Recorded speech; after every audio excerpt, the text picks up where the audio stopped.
John 12, King James Version. Then Jesus, 6 days before the Passover, came to Bethany, where Lazarus was, which had been dead, whom he raised from the dead. There they made him a supper, and Martha served, but Lazarus was one of them that sat at the table with him. Then took Mary a pound of ointment of spikenard, very costly, and anointed the feet of Jesus, and wiped his feet with her hair. And the house was filled with the odor of the ointment. Then said one of his disciples, Judas Iscariot, Simon's son, which should betray him, why was not this ointment sold for 300 pence and given to the poor? This he said, not that he cared for the poor, but because he was a thief, and had the bag, and bare what was put therein. Then said Jesus, Let her alone. Against the day of my burying hath she kept this. For the poor always ye have with you, but me ye have not always. Much people of the Jews therefore knew that he was there, and they came not for Jesus' sake only, but that they might see Lazarus also, whom he had raised from the dead. But the chief priests consulted that they might put Lazarus also to death, because that by reason of him many of the Jews went away and believed on Jesus.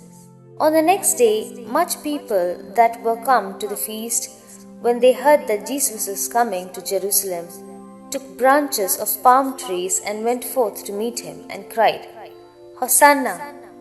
Blessed is the King of Israel that cometh in the name of the Lord. And Jesus, when he had found a young ass, sat thereon, as it is written, Fear not, daughter of Zion, behold, thy king cometh, sitting on an ass's colt. These things understood not his disciples at first, but when Jesus was glorified, then remembered they that these things were written of him, and that they had done these things unto him. The people therefore that was with him, when he called Lazarus out of his grave and raised him from the dead, bear record. For this cause the people also met him, for that they heard that he had done this miracle. The Pharisees therefore said among themselves, Perceive ye how ye prevail nothing? Behold, the world is gone after him. And there were certain Greeks among them that came up to worship at the feast. The same came therefore to Philip, which was of Bethsaida of Galilee, and desired him, saying, Sir, we would see Jesus. Philip cometh and telleth Andrew. And again Andrew and Philip tell Jesus. And Jesus answered them, saying, The hour is come, that the Son of Man should be glorified.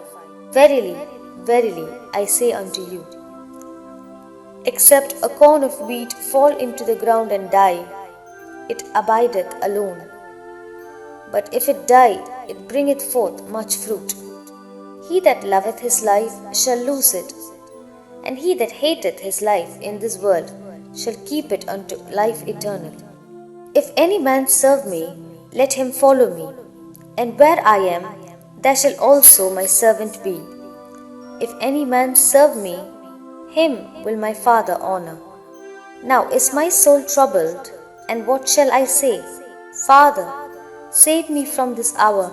But for this cause came I unto this hour. Father, glorify thy name. Then came there a voice from heaven, saying, I have both glorified it, and will glorify it again. The people therefore that stood by and heard it, said that it thundered. Others said, An angel spake to him. Jesus answered and said, This voice came not because of me, but for your sakes. Now is the judgment of this world. Now shall the prince of this world be cast out. And I, if I be lifted up from the earth, will draw all men unto me. This he said, signifying what death he should die. The people answered him, We have heard out of the law that Christ abideth for ever. And how sayest thou, The Son of Man must be lifted up? Who is this Son of Man? Then Jesus said unto them, Yet a little while is the light with you.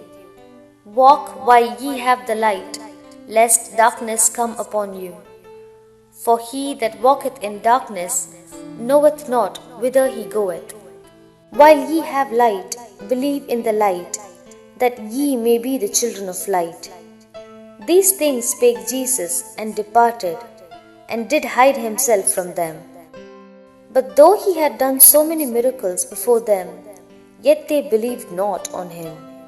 That the saying of Esaias the prophet might be fulfilled, which he spake, Lord, who hath believed our report? And to whom hath the arm of the Lord been revealed? Therefore they could not believe, because that Esaias said again, He hath blinded their eyes, and hardened their heart, that they should not see with their eyes, nor understand with their heart, and be converted, and I should heal them. These things said Esaias, when he saw his glory, and spake of him. Nevertheless, among the chief rulers also many believed on him. But because of the Pharisees they did not confess him, lest they should be put out of the synagogue. For they loved the praise of men more than the praise of God. Jesus cried and said, He that believeth on me, believeth not on me, but on him that sent me. And he that seeth me, seeth him that sent me. I am come a light into the world, that whosoever believeth on me should not abide in darkness. And if any man hear my words and believe not, I judge him not, for I came not to judge the world, but to save the world. He that rejecteth me, and receiveth not my words, hath one that judgeth him. The word that I have spoken, the same shall judge him in the last day. For I have not spoken of myself, but the Father which sent me. He gave me a commandment, what I should say and what I should speak. And I know that his commandment is life everlasting. Whatsoever I speak therefore, even as the Father said unto me, so I speak.